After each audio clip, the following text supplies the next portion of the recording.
I know he's been a liar, but we've just had such a connection. Like, I know he's been dishonest at times, but we have really great sex. Like, we have a really great connection and we just love each other. Like, I know he's been a liar. I know he's cheated before, but and a lot of times you'll find yourself making excuses for a narcissist. You'll find yourself making excuses for a liar, for a cheater, and you'll continue to make these excuses because you've been conditioned. You've been conditioned to think that that's what you need to do to keep the relationship healthy or to help preserve face for that other person. And ultimately, you stay in this relationship longer and longer and longer in toxicity because of this one fact. That a lot of times you believe that you can still be in a relationship with a liar and continue to grow. Unfortunately, that's not the case. We're going to break it down some today so you can understand that. If you guys are new here, my name is Ben Taylor. I'm a self-aware narcissist on this channel to provide awareness about narcissistic abuse. Not just awareness, but growth, healing, change, and also development are the different stages that we focus on in helping you move from point A to point B. I'm the founder of the Narc app and also the creator of the Escape Toxicity Challenge that you can access at escapetoxicity.com today to learn more about narcissistic abuse, how to be free, how to get plugged into a community that's going through the same exact thing. So when we get to this place of being in a relationship with a liar, a lot of times people don't like it when we say, hey, you're a liar. Sometimes in a couples counseling, when I'm actually going through and working with a couple and I call the person out as a liar, they get really pissed. Why? Because they don't want to hear the truth and they don't want to be accountable to it. But we can say, hey, here's what you said and here's the truth, here's the reality, therefore you're a liar. It starts to paint a little bit different picture, a little bit of the truth. Once we have the truth, we actually can know what we need to do. We actually have the facts to be able to have a full description so that you can make a decision. The hard part is when you're in the relationship and you're justifying it or you're telling yourself that it's okay and that you can build a relationship with a person that's a liar. And the hard part is you become a detective. You become someone who's constantly trying to figure out and trying to see, is this person telling me the truth or is this person actually lying to me? This is where it gets really frustrating and stressful because you're spending so much time being a detective, like having to check phone records, having to go through text messages, having to validate where they are, what they're doing, because you're going through all this different thing and you're trying to say, hey, maybe I can manage this. Sometimes it's maybe I can change this person. Maybe I can help this person. Maybe I can control the person so they don't actually leave or they don't actually cheat on me. We need to be able to separate some of the stuff that's going on here to be able to help you like differentiate it between like the difference of like what's actually going on with someone who's lying and how is that actually impacting your growth and development. How is that actually helping you move forward? Well, first off, I want you to consider, what has it actually done to you? How has it actually affected you? Like, how has it actually affected your stress in the relationship, like just physically?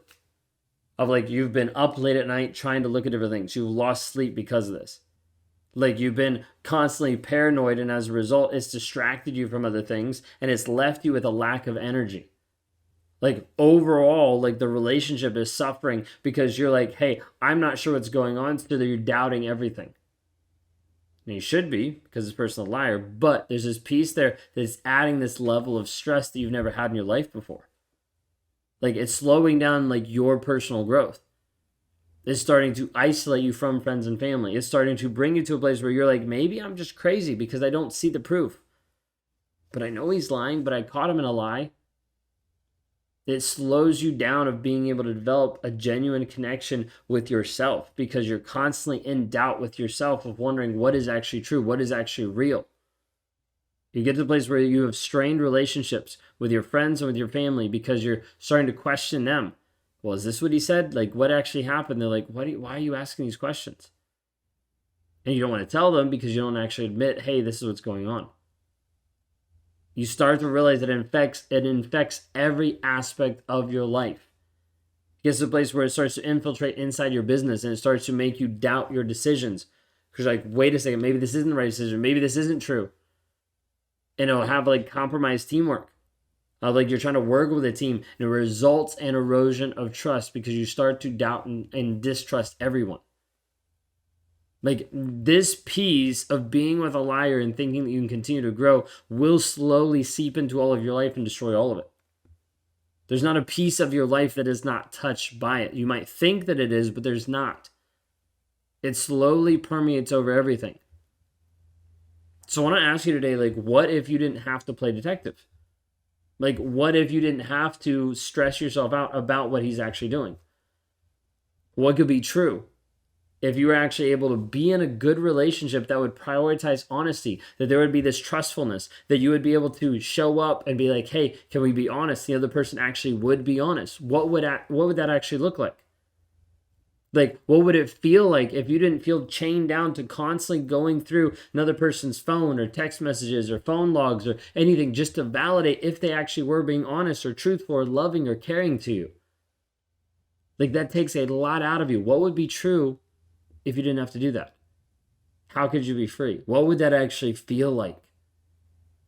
Like, how would that actually show up in your life if you didn't have that? If you didn't have this piece of constantly trying to figure out, is this person a liar or is he not? Like, can you imagine a piece of reality in being in a healthy relationship where you no longer had to play detective about the facts of what someone else is doing? But we need to be able to understand and how we actually break this down piece by piece so you can get to that place. So you can understand, hey, I can actually deal with truth. Part of this aspect is understanding that you only deal with the facts of the situation. That's it. When you deal with the facts, it takes out the emotions. It takes out some of the logic piece that wants to confuse you and put you in a place where you're like, I'll stay. I'm moving forward, so it's okay. But what are the actual facts? The facts is he doesn't care about you because he keeps lying to you. The facts are he doesn't respect you because even though you've asked him not to lie to you, he's still lying to you. The facts are he's a liar about being a liar because he's still lying about the lies that he lied to you about. Like, this just continues to perpetuate.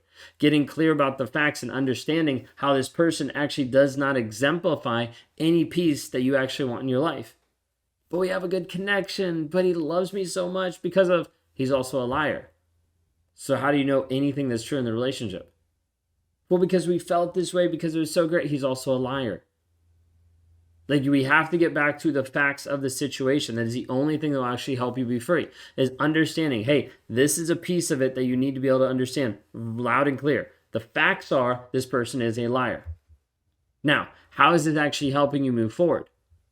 Well, how is it showing up in your life? We just talked about this. We just talked about how it actually is showing up, how it's racking your body, how it's racking like how things are actually going, how it's messing up a lot of different aspects of your life, distracting you, keeping you lack of focus, leaving you with a lack of energy, not knowing what to be able to do because of all this. How is it actually helping? How's it helping? Because until we identify the facts of the situation and what is it doing, is it actually working for you or is it not working? Okay, why? It's not working, then what do we need to do? Like, how do we need to progress and move forward so you actually get to the place where you're making a decision whether to be with this person or not, whether to hold this person accountable or not, whether to be with a liar or an honest person or not. Like, what does this actually look like? But like, you have to be able to understand that being in a relationship with a liar is not the norm. It's not the reality that you actually want to live in. And if you don't want to live in that reality, then what do you need to do different? How do we need to actually change this? How do we actually need to grow? And part of it is by setting up healthy boundaries. And healthy boundaries, first and foremost, is not limiting the other person, saying, you can't lie to me anymore. It's saying, hey, I'm unwilling to accept lies from this person that says they love me. So therefore, when you want to lie to me, you can lie to me all you want. Just know that it's not going to be with me because I'm no longer going to be here. Do you see what I'm saying? Like, the boundaries have to be for you based on your values, based on what you actually want, based on the direction you want to actually go. Not telling the other person what they can or can't do, but based on what you want. This means you reflect on your values and you define what honesty and what trust actually means to you. Like, you need to be able to break this down and understand this in such a clear way. Like, my wife valued honesty to the place where she finally got to the place where she said, hey, I can't take this anymore. I'm leaving because you're not being honest. You're not actually changing. You're not actually growing the way that I want you to grow to be able to be in a healthy relationship with you. So as a result, she said, I'm out. And she left. But she had to come to that place of understanding this is my value. Like, this is the direction that I want to go. If he's not willing to go in that direction, totally fine. But I'm not going down this road with him. I'm going a different direction. The hard part is you struggle with setting up healthy boundaries, and as a result, you let someone else pull your boundaries to the side and you go the direction the other person's going instead of actually sticking true what you actually want.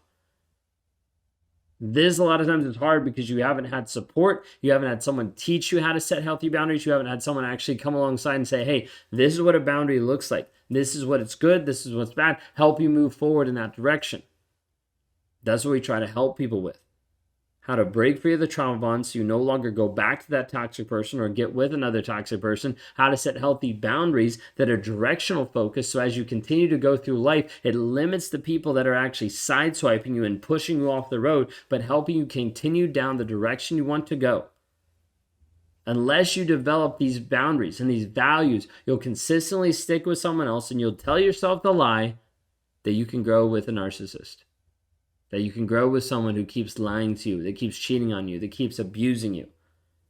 You can't grow in a relationship where there is no foundation of trust. There is no relationship. If you're with a person today that is not honest, vulnerable, or shown consistent change, you are not in a relationship.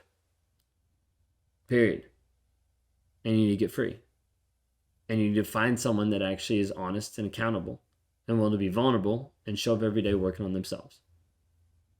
If this resonates with you, if it hits a chord, go to escapetoxicity.com. Understand how we teach this stuff, how we actually break it down step by step to help you grow, change, and develop into the person that you're actually called to be.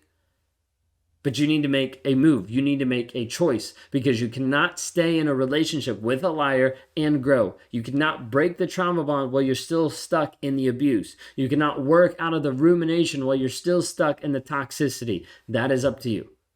Go to escapetoxicity.com today. If you want to work with me one-on-one, you can go to rawmotivations.com. Would love to be able to help you out and move you forward in your growth, in your healing, in your change, and in your development. Y'all have a blessed day.